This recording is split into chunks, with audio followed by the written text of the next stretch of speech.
Allô tout le monde, j'espère que vous allez bien.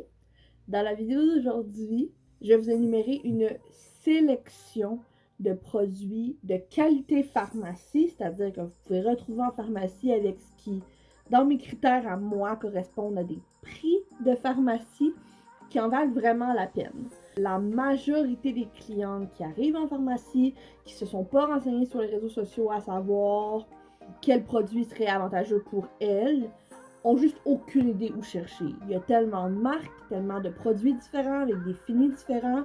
C'est vraiment dur de s'y retrouver. Donc, j'ai créé ces looks avec les produits que je vais vous énumérer aujourd'hui. C'est-à-dire que je porte sur un côté de mon visage un look qui est beaucoup plus naturel, contenant également beaucoup moins de produits. Et de l'autre côté, vous avez un maquillage qui est beaucoup plus glamour, qui a beaucoup plus de dimension, beaucoup plus de luminosité, qui a demandé un petit peu plus de produits, un petit peu plus d'amour. Mais c'était tout simplement pour vous montrer que vraiment en pharmacie, il y en a pour tous les goûts. Donc si ça vous intéresse de savoir qu'est-ce que j'ai utilisé aujourd'hui et que je vous recommande fortement en pharmacie, restez avec moi parce que je commence ça tout de suite. En commençant par mon amour de longue date, regardez, je vous l'ai mentionné tellement de fois sur la chaîne que j'ai décidé que j'allais le passer de travers tout de suite. C'est la Lumi, la Glotion Lumi de chez L'Oréal. Vraiment là, un produit multi-usage dont tout le monde peut bénéficier. C'est vraiment ça que je voulais illustrer aujourd'hui. Dans le fond, du côté glamour, je l'ai utilisé seulement pour nous donner la luminosité par-dessus le fond de teint comme étape finale. Donc c'est vraiment l'auréole que vous voyez ici. C'est super, super naturel. Ça a un fini perlé, mais pas pailleté du tout. Et vraiment super, super naturel dans une texture crémeuse qui fond sur la peau. Donc, de l'autre côté, la manière dont je l'ai utilisé, c'est que je suis venue le mélanger à mon hydratant teinté pour donner une luminosité partout à travers le visage. Donc, vous pouvez vous en servir de cette manière-là pour justement fluidifier vos produits, les rendre beaucoup plus transparents à ce moment-là sur la peau, ce qui va également les faire paraître beaucoup plus naturels.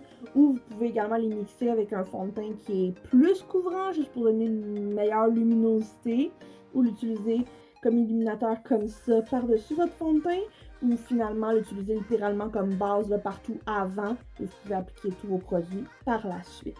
Pour ce qui est justement des fonds de teint, on a d'un côté l'hydratant teinté Bear With Me de chez NYX, qui est ce que vous voyez justement ici. C'est une couvrance que je dirais qui est translucide à légère, vraiment vraiment seconde peau, vraiment vraiment facile à estomper dans la peau. Celle-là, j'aurais pu aller l'appliquer littéralement avec les doigts.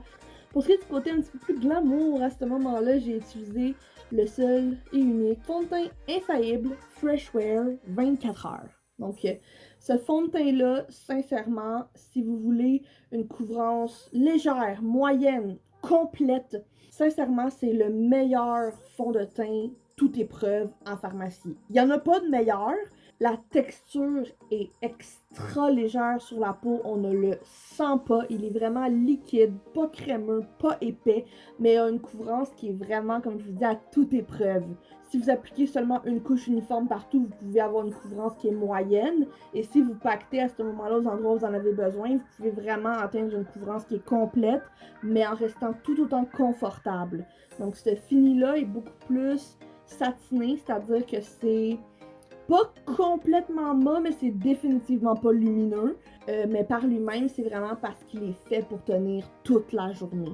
Il est à l'épreuve de l'eau, il est à l'épreuve de la transpiration, il est à l'épreuve également du transfert. Donc, il est sans transfert, donc avec le masque, c'est vraiment, encore une fois, votre atout premier.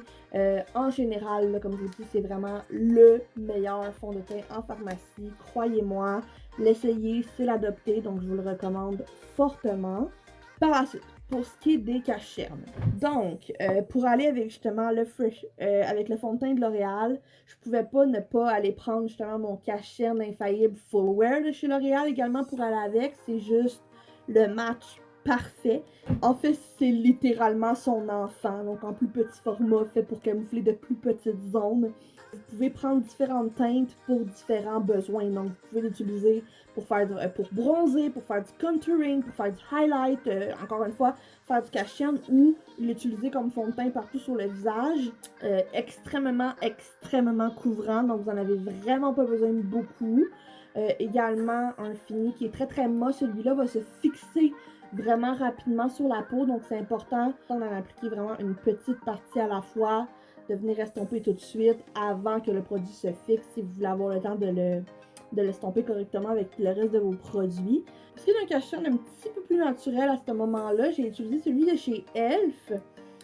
C'est le Camo Concealer. Donc, c'est le cache-cerne camo avec le fini satiné. Donc, justement, le bouchon blanc. C'est ce que j'ai utilisé de l'autre côté, mais vraiment avec parcimonie cette fois-ci. J'en ai vraiment appliqué juste dans le coin interne de l'œil. Donc, je suis venue corriger mes imperfections, mais tout en douceur. Je vais définitivement vous permettre, lorsque vous avez un produit qui est plus couvrance légère sur le visage, c'est d'appliquer vraiment une fine couche partout et par la suite d'aller corriger avec le cache-cerne.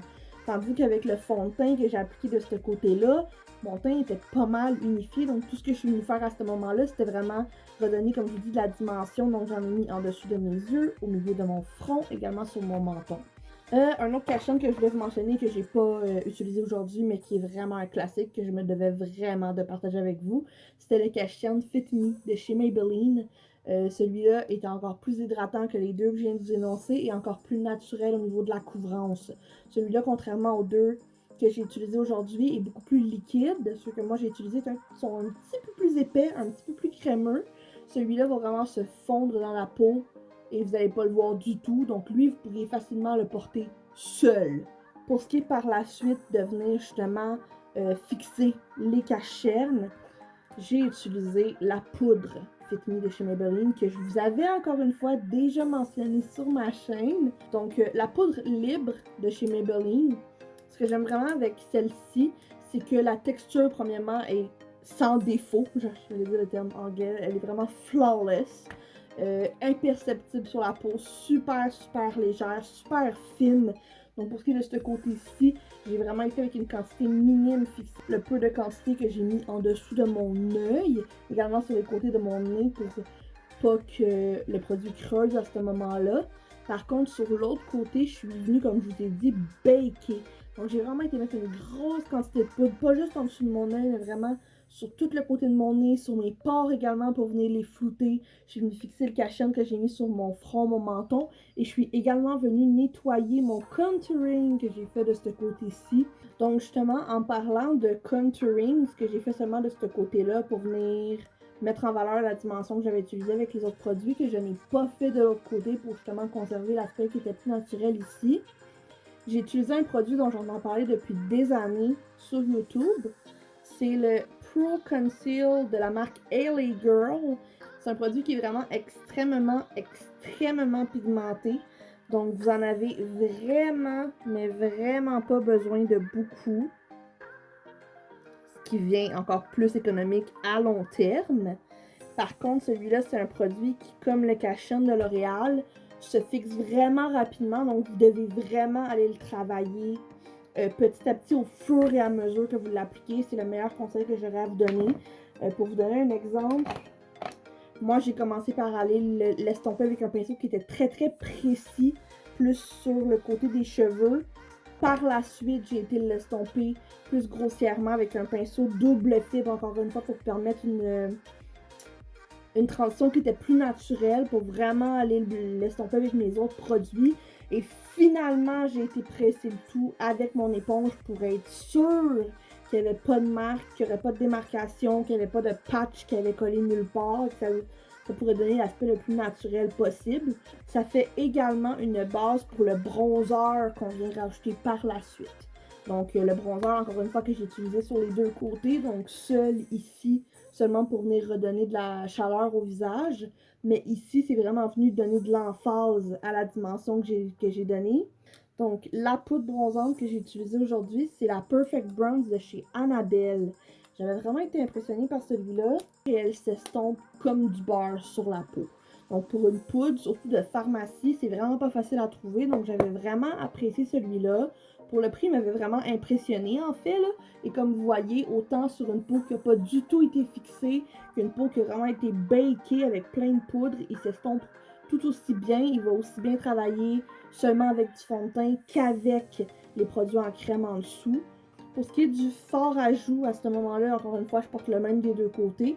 Et c'est un autre produit dont on entend parler depuis vraiment longtemps, mais que probablement vous allez découvrir aujourd'hui si vous n'êtes pas du genre à suivre d'autres chaînes beauté. C'est la teinte Luminoso de chez Milani. Et c'est un fard à joues qui est cuit, en fait. Souvent, ils vont être plus lumineux, donc ils vont définitivement justement venir apporter une luminosité à la pommette, mais ce côté-là, contrairement à l'autre, n'a pas d'illuminateur. Donc, dites-vous que tout ce que vous voyez vraiment sur la pommette, c'est la luminosité qui est à l'intérieur de ce fard à joues-là. En plus de cet aspect-là, plus naturel, encore une fois, qu'il va y avoir, vu qu'il vous apporte une luminosité de plus, ça va moins attirer l'attention sur la texture que vous pouvez avoir, mais également, ça va presque flouter les pores, justement, et les petites imperfections au niveau de la texture que vous avez. Donc, vraiment, les fards à joues cuits, c'est définitivement, encore une fois, des essentiels dans la collection de n'importe qui, surtout que ils sont pas moins pigmentés nécessairement, mais ils s'estompent plus facilement dans la peau. Donc, ils sont beaucoup plus faciles à travailler sans avoir l'air d'un clown. Ce qui peut facilement arriver avec un fard à joues si on ne sait pas trop le pinceau à utiliser ou la technique à utiliser, la quantité à utiliser, ou si vous n'avez jamais entendu parler justement qu'il fallait taper son pinceau pour enlever l'excédent avant d'aller l'appliquer. C'est un look beaucoup plus sans faute justement avec des formulations de ce genre-là. Mais cette teinte-là également est super populaire parce que c'est justement un pêche corail qui pas mal universellement là, sur toutes les carnations va instantanément réveiller votre teint. Comme je vous ai dit, pour ce qui est de l'illuminateur de ce côté-là, j'ai seulement utilisé la Glow Sheen de L'Oréal et je n'en ai pas utilisé de l'autre côté.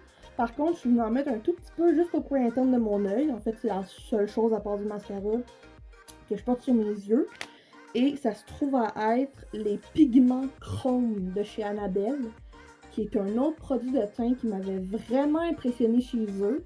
Un illuminateur qui est libre, va libérer beaucoup plus de pigments à ce moment-là, qui va avoir une texture qui va recouvrir beaucoup plus la peau, qui va vous donner un aspect vraiment métallique, là. Donc si vous avez un illuminateur qui est super super intense, puis qui va durer vraiment longtemps, considérant que ça n'en prend vraiment pas beaucoup pour acheminer ce résultat-là.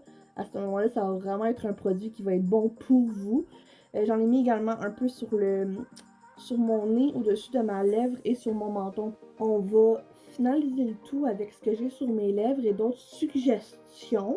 Ça peut quand même vous intéresser d'avoir d'autres swatchs sur mes lèvres de mes produits préférés. N'hésitez pas à me le demander. J'en ai d'autres sur ma chaîne, donc je vais pouvoir vous lier ça là ou là, mais je vous avais déjà swatché beaucoup de mes teintes et de mes formules préférées.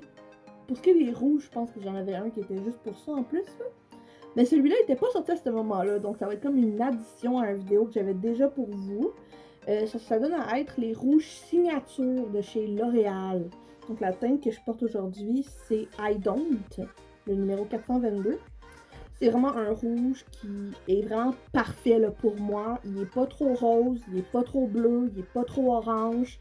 C'est vraiment un rouge qui est super universel, qui n'est pas trop foncé ni trop flash, mais qui fait définitivement un effet, là. Le fait que justement j'aille rien sur les yeux, mais que j'aille seulement ça, j'aime le punch que ça donne là, quand même. Ce qui fait que je vous le présente aujourd'hui et que je vous le recommande par contre, c'est définitivement la texture et la tenue pour le prix, c'est juste incomparable. On le sent pas du tout. C'est une formule qui est vraiment 0% asséchante, mais qui sèche quand même à moitié sur la lèvre. C'est-à-dire que si vous portez un masque, c'est sûr qu'il y a une petite quantité qui va se transférer. Par contre, vous pouvez quand même manger sans avoir peur qu'il se déplace ou qu'il se transfère vraiment. Donc comme vous voyez, oui, il y en a un peu qui va partir, mais c'est tellement minime. J'aime vraiment beaucoup l'applicateur. Il est tellement mince et tellement pointu que c'est vraiment facile de venir également tracer les contours de la lèvre avec. Il va s'étendre vraiment super uniformément et rester en place au courant de la journée. Les autres formulations que je voulais vous montrer aujourd'hui, c'était le crayon Ink Super Stay de chez Maybelline, qui va pas mal avoir les mêmes bénéfices que ce que je viens de vous énoncer pour celui de L'Oréal, par contre en format crayon. C'est sûr qu'à ce moment-là, la texture va être un petit peu plus épaisse sur vos lèvres, donc vous allez un petit peu plus le sentir. Par contre, ils sont pas mal autant confortables. Le fait que ce soit encore une fois un crayon, ça fait que l'application est vraiment facile, même sur les contours. Celui-là va être rétractable. Également, vous avez une aiguisoire. Quand le crayon devient dur, vous pouvez l'aiguiser pour avoir une application qui est aussi détaillée à chaque fois. Également, j'ai entendu des très bons commentaires, mais je ne les ai pas encore essayés ceux-là, donc je pourrais vous donner des commentaires en temps et en lieu quand je les aurai essayés. Mais les nouveaux rouges à lèvres en bâton de chez Revlon, ce sont les Super Lustrous, les rouges à lèvres brillants, donc hydratants, de chez Revlon. Vont être très très naturels, mais des rouges à lèvres comme ça qui sont plus lumineux, qui sont plus hydratants et plus translucides. Encore une fois, c'est quelque chose que plusieurs marques vous offrent en pharmacie, mais j'ai entendu dire que les Revlon sont particulièrement bons et encore une fois, tombent en rabais à des excellents prix. Finalement, pour ceux qui veulent pas un entre les deux comme ce que je fais présentement, mais qui veulent vraiment du sans transfert à 100% et un petit peu plus de brillance, considérant que les rouges signatures de chez L'Oréal sont beaucoup plus mauve satinée, justement. À ce moment-là, NYX a sorti récemment une formulation qui pourrait vraiment vous intéresser, c'est-à-dire les Shine Loud. Donc, ça le dit très bien. Ce ne sont que des couleurs très vibrantes et très, très lustrées. C'est un équivalent de formulation qu'on avait depuis des années, en fait, déjà chez Maybelline, qui les a popularisés, je crois, et chez L'Oréal également, c'est-à-dire ces fameux rouges à lèvres liquides à 2 embouts. C'est-à-dire que vous avez d'un côté une couleur liquide extrêmement pigmentée, extrêmement longue tenue, qui, dès que vous l'appliquez, va vraiment s'accrocher à votre lèvre et plus bouger du tout de la journée. Mais vous avez également de l'autre côté un gloss, vraiment, là, celui-là, contrairement aux autres options qui étaient souvent un baume, donc c'est vraiment un baume en bâton que vous mettiez par-dessus pour le rendre plus confortable. Lui, c'est vraiment un brillant à lèvres transparent avec un applicateur en pinceau. Donc c'est vraiment un gloss liquide que vous allez appliquer par-dessus pour donner un fini vraiment super mouillé, super vinyle, qui donne une superbe dimension à la lèvre. C'est sûr que ça va donner un aspect qui est plus pulpeux à ce moment-là. Pour ce qui est du mascara que je porte, c'est un des seuls produits pas pharmacie. En fait, c'est des produits pharmacie que je porte, mais ce que je considère pas comme des prix pharmacie, mais que j'ai quand même l'intention de vous mentionner dans mes autres vidéos de produits plus luxueux que j'ai décidé de faire. Donc, je vais avoir sous peu pour vous une autre sélection de ce genre-là, mais avec justement des prix, des produits et des prix un petit peu plus luxueux. Donc, si c'est quelque chose qui peut vous intéresser, je vais vous le laisser dans la barre d'en bas une fois qu'il va être sorti. Mais sinon, pour ce qui est des mascaras, j'en ai déjà énormément de pharmacie, également plus luxueux, qui sont mes favoris depuis vraiment longtemps. Donc, si ça peut vous intéresser, je vais encore une fois vous lier le lien soit ici ou là de ma sélection de mascaras favoris de tous les temps. Donc, vous pourrez aller voir ça si vous avez un petit 10 minutes de plus après cette vidéo-là. J'espère que vous aurez apprécié la vidéo d'aujourd'hui. Vous savez qu'on va se revoir dans une nouvelle vidéo très bientôt. En fait, ça devrait être vendredi pour le prochain Bump Date. D'ici là, je vous souhaite de passer une excellente journée. Bye tout le monde!